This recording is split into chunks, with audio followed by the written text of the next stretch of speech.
right now. Daniel Wilders, of course, the Deputy Executive Director of the Institute of Public Affairs, not to be confused with One Nation's National Executive Manager. I'll learn it all off by heart by the time I'm done. The wonderful Lee Hanson. Lovely to see you both. Happy Sunday night to you. So, Lidia Thorpe, I'm going to play her one more time.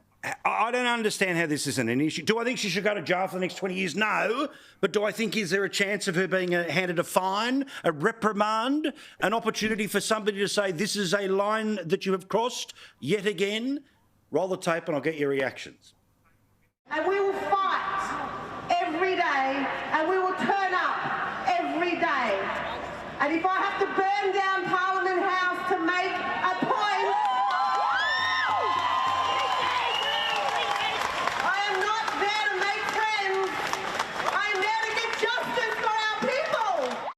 Lee, free kick from right in front. What do you think? There to make justice for our people? Comments as such as that, I wonder, does she actually care about this country or care about our people? I'm just gobsmacked, right? Here we have somebody who's a member of Parliament, who's meant to be a pillar of leadership in our country and makes such violent threats. There is people who work in Parliament House, including a member of my family. So yes, I hope she is charged. I hope she is held to account for her comments, because you don't know what somebody is capable of, and to make such public comments of such hatred scares me deeply. And if any other member of the community made such a comment, the police would be at their door and taking it quite seriously. So what is going to happen here with Lidia Thorpe? You know, I do not feel that she upholds or appreciates the privilege she has of working in Parliament for this country, and I'm ashamed of the comments she's made. Yeah, I'm with you completely. Daniel, your thoughts here about whether, again, whether it's sanctioned, what happens here, again, democratically elected, and I don't want the power of the Parliament to boot or all the rest of it here, but surely you can't say that stuff in public, can you? Well, exactly as Lee said, if you said it or I said it or Lee said it, we'd be getting a knock at the door. But because somebody from the protected class and who ticks the right identity politics boxes said it, she's going to get away with it, just like she always does. And that's the society we live in. We live in a two-tiered society with a different set of rules. So one set of rules that apply to mainstream Australians and another set of rules that apply to everybody else. So I'd be very surprised if there was any meaningful consequences for this behaviour beyond maybe a sternly worded letter from the police. But beyond that, I don't think we'll get anything. And look, I'm always vexed on these kind of issues. To what extent do we pay attention to it? And to what extent do we just ignore it? Because Lidia Thorpe and those like her love nothing more than a bit of attention. But, you know, I do think she's crossed a line. I love the fact that there's the Palestinian flag and the Aboriginal flag there. The one flag you won't see, of course, is the Australian flag, let alone the flag of Victoria, who are the people who elected Lidia Thorpe there in the first place. So, look, I hope she's booted out at the next possible opportunity. I love the regularity, Lee, that I ask you this question. What about the latest surge for One Nation in the polls? I mean, again, we saw this, and I do love all these people that are sort of waking up to this as a post-election phenomenon. One Nation got 3 senators elected at the last federal parliament. None of them had the last name Hanson, right? I wish there was a 4th, being someone from Tasmania. But what a sign of this growing movement that has been growing for a long time, that now in the national polls is outranking the Greens by 1, or in even more reliable numbers, bigger margins. Now, yes, it's too easy to turn around and say, oh, it's just hardcore right-wing libs that have, you know, decided to walk away. The reality is you can do whatever you want with your preference, right? Now, 14% of the country is going to vote One Nation. OK, this is not about a lower house play. It's about the upper house play that comes as a result. It means you can obviously give your preferences, and that when we get into a two-party race, that still ends up benefiting the coalition. But this is fascinating to see because, Lee, day after day, week after week, at some point, one of these Canberra media types is going to work out it ain't a fluke, it is a movement, and the movement is on. Correct. And it is a movement, and you're spot on. And I love that we keep having this conversation because the polls keep rising, and that's what we're going to continue to see. People are after strong leadership. They're after leaders with conviction who are willing to stand up and have the hard and the difficult conversations and not shy away from it. And that is exactly what One Nation does, and people are waking up to that. They're seeing the consistency. For decades now, they've had a strong, resilient, tenacious woman who's led this party, who's been knocked from pillar to post and has always stayed true to her word, and she speaks to the grassroots of Australians. Now, One Nation is growing, it is surging. The left-wingers, as you want to call them, keep saying it's just the hard right that's moving. It's not. People are moving away from the two-party major system, particularly the coalition, because they feel that coalition is Labor light or too moderate. You know, for One Nation, we have been rolling out branches across the country. We've rolled out, I think we're about 47 branches currently of 150 plus, and our membership has actually increased over 70% since the last election. So One Nation is growing. We've got the leadership, we've got the capability, we represent a broad range of Australians, and more people are coming on board who want to join and putting their hand up already to be candidates in the next election of very strong calibre. So yes, I have no doubt about it. We'll keep having this conversation, Paul, and it's great to see. Yeah, I mean, look, if our team can go back to the demographics graphic that we were showing before, right? Again, this lazy trope, the hardcore, the hard right-wingers, they're just flipping. Again, can I talk demos here, all right? So again, in this poll, 14% of people nationally backing in One Nation, 13% of millennials, 15% of Gen X, and the baby boomers at 17%.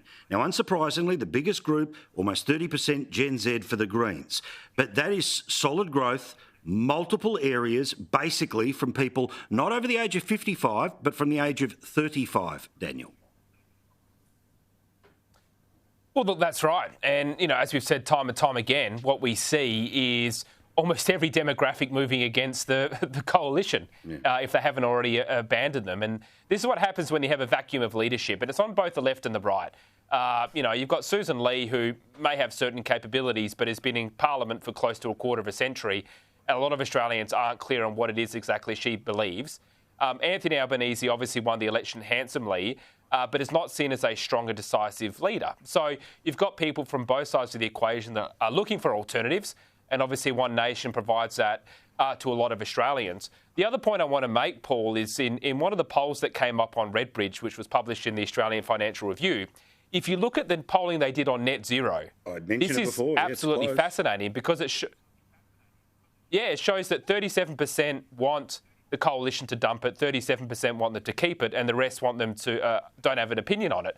Now, that is absolutely fascinating. That should have been the headline of the poll, to have a Labor-aligned poll published in the Australian Financial Review, which is the chief cheerleader of net zero, to admit the community is divided on this issue, despite the fact that there hasn't even been a debate.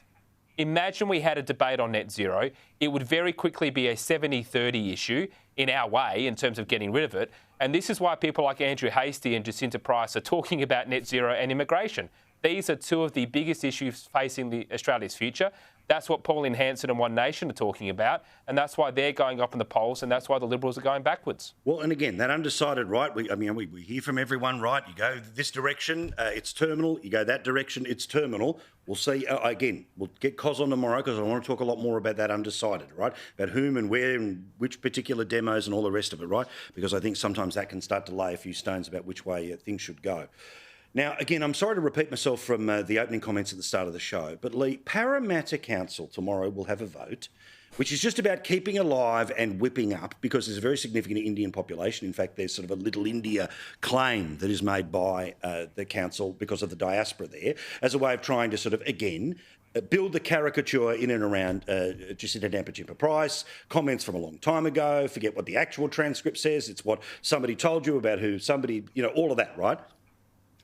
Local councils passing any sort of moment of time, passing comment on federal politicians, what a flare gun into the air for the people of Parramatta, that if it's the majority of the council, that the majority of council doesn't spend every moment they can on their job. Instead, they're doing party hack work for their sides of politics.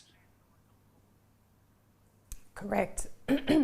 Councils need to focus exactly on their job and stay in their lane. Why would they be looking to pass a motion on this matter?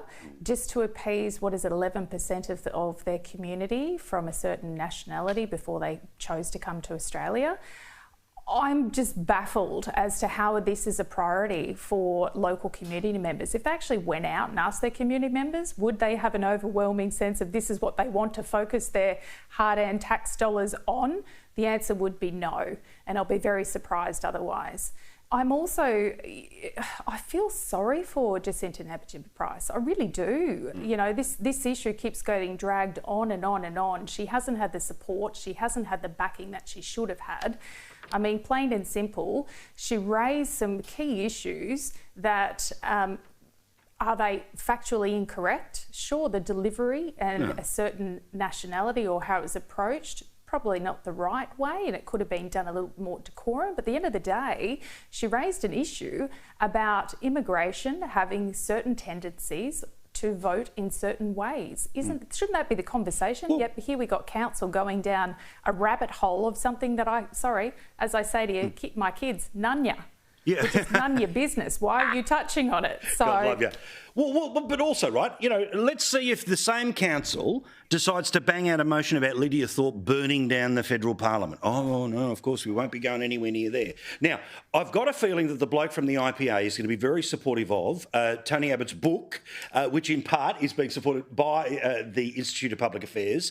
It's a great look at Australian history, and he's one of the first prime ministers in a long time to do this. And I don't just mean even in Australia. Like Winston Churchill is kind of about the highest profile former Prime Minister of their country to turn and have a look at a history. Now, really important, in the launch event that I attended on Friday, there is absolute recognition and no questions about the issues about the early years of the colony. There is no attempt to look away from horrible massacres, but it is about embracing this concept about what makes us who we are and what potential we have about where we go. It's part of what we'll celebrate in the next 3 nights, Monday, Tuesday, Wednesday, at 7:30, which is the documentary about Tony Abbott's Australia, A History by Tony Abbott.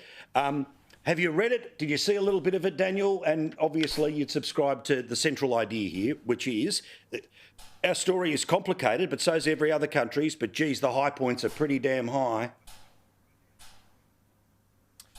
Yeah, you're right, Paul. I think the through line in the book is Australia is not without fault, but we are without peer. That's how I would summarise the book for anyone at home, and I'd encourage everybody to pick up a copy and watch the documentary series. Yes, I have read it. As you said, the IPA was very proud to have played a role in this, in supporting Tony in undertaking this book, and I got the opportunity to read a manuscript before the main book was launched on Friday, and it's a magnificent book. I think you're right to say that Tony Abbott, certainly to my knowledge, is the only former Prime Minister to have written a comprehensive history of Australia. There are others who have written types of histories. For example, John Howard wrote a book on the Menzies years, which is an outstanding book as well.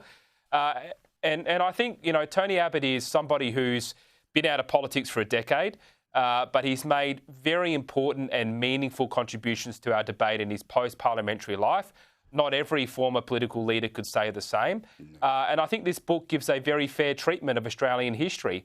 Certainly it is balanced, but you come away with a very deep, I think, appreciation, understanding and gratitude that despite all of the challenges that we have in our nation, we are still the greatest nation on earth. And I think the more people who read this book, and I hope a lot of it gets into schools as well, the better, because this is exactly the kind of commentary and argumentation we need at this point in Australia's history. So good on Tony Abbott for this outstanding book, and I would highly recommend to your viewers to watch the documentary series and grab a copy of the book as well. Couldn't have said it better myself. Thank you, Daniel. Thank you, Lee. We will look forward to seeing you again next week.